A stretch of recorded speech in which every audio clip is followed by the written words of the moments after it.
Welcome back to Unity Education. Myself Ekta, and today topic is Supreme Court at Madras and Bombay.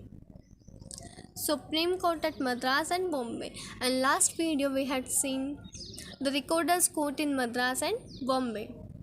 So let's begin. Supreme Court established in Presidency of Madras and Bombay. Supreme Court already established in Calcutta. Till now in Madras and Bombay the Recorder's Court was functioning. So now the British Parliament decided to establish Supreme Court in Madras and Bombay by transferring the power of all the Supreme Court to Recorder's Court. Supreme court establish in presidency of Madras and Bombay establish किया गया. Power of recorders were transfer to supreme court. Recorders की power transfer कर दी गई थी अब supreme court में. Exercise the same jurisdiction and same restriction as supreme court of Calcutta. अब तक कैलकाता प्रेसिडेंसी में तो सुप्रीम कोर्ट वर्किंग थी ही, बट मद्रास एंड बॉम्बे में अभी तक रिकॉर्डर्स कोर्ट फंक्शन कर रहा था. अब रिकॉर्डर्स कोर्ट की सारी पावर सुप्रीम कोर्ट को दे दी गई थी और सुप्रीम कोर्ट एक्सरसाइज करता था same jurisdiction and restriction as the court of Calcutta. ठीक है. Supreme court of Madras. Let's see the supreme court in Madras. Establish under the act of 1800. In 1800, British Parliament authorized the British Crown to establish the Supreme Court in place of Recorder's Court. 1800 में British parliament ने British crown को authorise किया गया कि वो supreme court establish करें in the place of recorders court. Means recorders court को replace कर दें सुप्रीम कोर्ट की जगह. इससे पहले ब्रिटिश पार्लियामेंट ने मेयर्स कोर्ट को रिप्लेस करवाया. एक मिनट. इससे पहले ब्रिटिश पार्लियामेंट ने मेयर्स कोर्ट को रिप्लेस करवाया रिकॉर्डर्स कोर्ट की जगह. अब रिकॉर्डर्स कोर्ट को करवा रहे हैं सुप्रीम कोर्ट की जगह. ठीक है. अब बॉम्बे एंड मद्रास में सुप्रीम कोर्ट स्टैब्लिश होने वाला है. Supreme court establish in Madras under A royal charter on December 26 का जो रॉयल चार्टर था उसके अंडर मेयर्स कोर्ट स्टैब्लिश हुआ in 1800 and started functioning on 4th September 1801. 1801 में उसने अपने फंक्शनिंग भी स्टार्ट कर दी थी. Power of recorders court were transfer to supreme court. Recorders court की सारी पावर अब सुप्रीम कोर्ट को ट्रांसफ़र कर दी गई थी. Supreme court consist chief justice and 2 जजेस. सुप्रीम कोर्ट का कंपोजिशन क्या था? एक तो चीफ जस्टिस होगा एंड 2 जजेस होंगे वहाँ पे. ये सुप्रीम कोर्ट का कंपोजिशन था. जजेस for barrister at least for 5 year. जजेस थे वो बैरिस्टर होंगे एटलीस्ट फॉर 5 ईयर. 5 साल के लिए एटलीस्ट वो बैरिस्टर रहे हो. Where as the recorders court only had the 1 legal expert.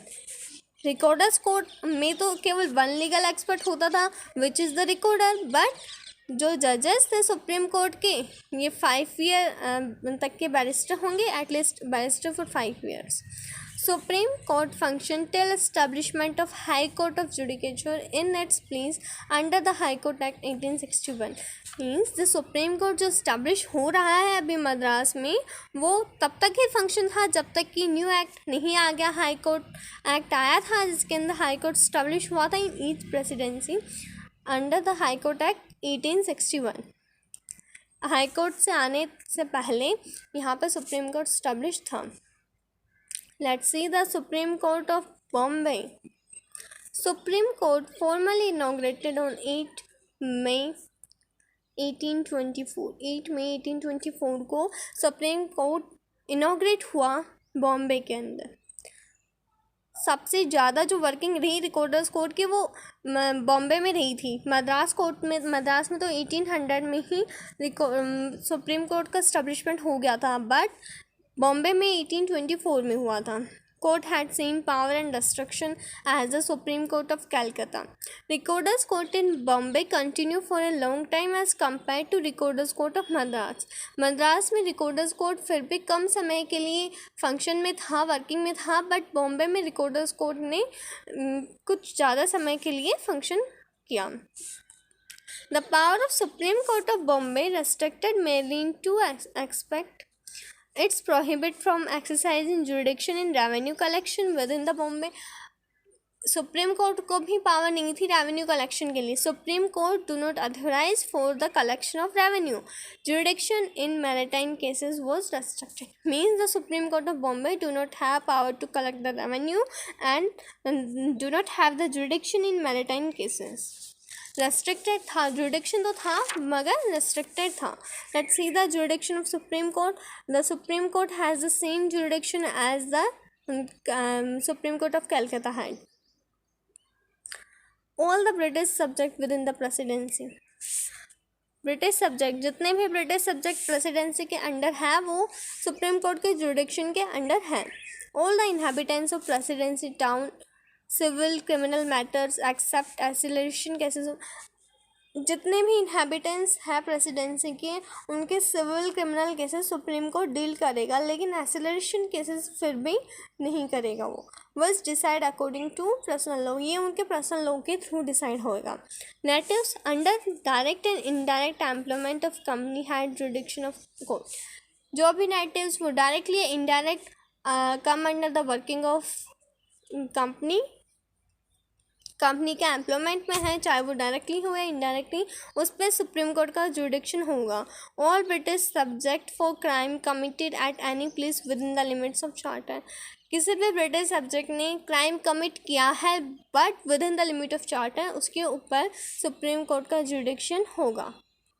Let's see the existing judicial system till 1773 means the अदालत सिस्टम इंट्रोड्यूस हुआ था. उसके बाद से क्या जुडिशियल सिस्टम फंक्शन कर रहा था इन तीनों प्रेसिडेंसी के अंदर. सबसे पहले अदालत सिस्टम इंट्रोड्यूस हुआ था 1772 में. ये वॉरेन हेस्टिंग ने इंट्रोड्यूस किया था. ठीक है. स्मॉल कोर्ट क्यूज़ बनाए गए थे. ये मेनली द जो छोटे छोटे ऑफेंस रहते थे उनमें डील करता था. मोसिफिस दीवानी अदालत एंड मोसिफिस निजामत अदालत हर एक जो डिस्ट्रिक्ट था उसमें इस्टब्लिश की गई थी. यहाँ से अपील जाती थी, प्रोविंशियल कोर्ट ऑफ अपील्स यहाँ से जाती थी. बट ये इंट्रोड्यूस हुआ था 1774 में एंड इसको रिप्लेस कर दिया था बाई दीवानी अदालत इन 1780. ठीक है भाई. मोसिफिल्स दीवानी अदालत एंड मोसिफिल्स निजामत अदालत ये वॉरेन हेस्टिंग के प्लान में इस्टब्लिश हुई थी. मोसिफिल्स निजामत अदालत से अपील जाती थी सदर दीवानी अदालत में. मीन्स मोसिफिल्स दीवानी अदालत से अपील सदर दीवानी अदालत में और निजामत से अपील जाती थी सदर निजामत अदालत में. ये भी 1772 के प्लान में इंट्रोड्यूस की गई थी बाय द वॉरेन हेस्टिंग. सदर निजामत अदालत से अपील डायरेक्टली जाती थी सुप्रीम कोर्ट के पास में अपील जाती थी यहाँ से, और सुप्रीम कोर्ट से अपील जाती थी किंग एंड काउंसिल के पास में.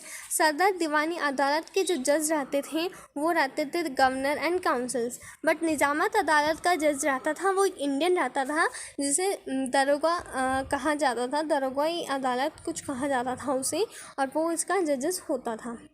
ये 1772 में वॉरेन हेस्टिंग के द्वारा इस्टब्लिश किया गया था. फिर सुप्रीम कोर्ट आ गया था 1773 के अंडर. सुप्रीम कोर्ट का इस्टब्लिशमेंट हो गया था. सुप्रीम कोर्ट से डायरेक्ट अपील जाती थी किंग एंड काउंसिल के पास में. ठीक है.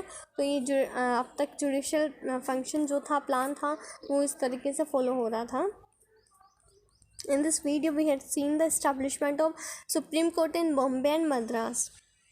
बॉम्बे में सुप्रीम कोर्ट स्टैब्लिश हुआ था 4 सितंबर 1801 में एंड मद्रास में हुआ था 8 मई 1824. सुप्रीम कोर्ट के जजेस थे, कंसिस्ट करता था 1 चीफ जस्टिस एंड 2 जजेस यहाँ होते थे. They are barrister at least for 5 years.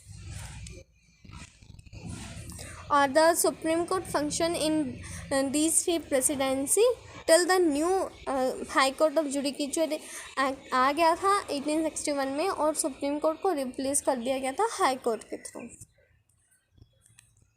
Jurisdiction देखा हमने सुप्रीम कोर्ट का. And it's enough for today. Let's meet in new video. Thank you so much for watching the video.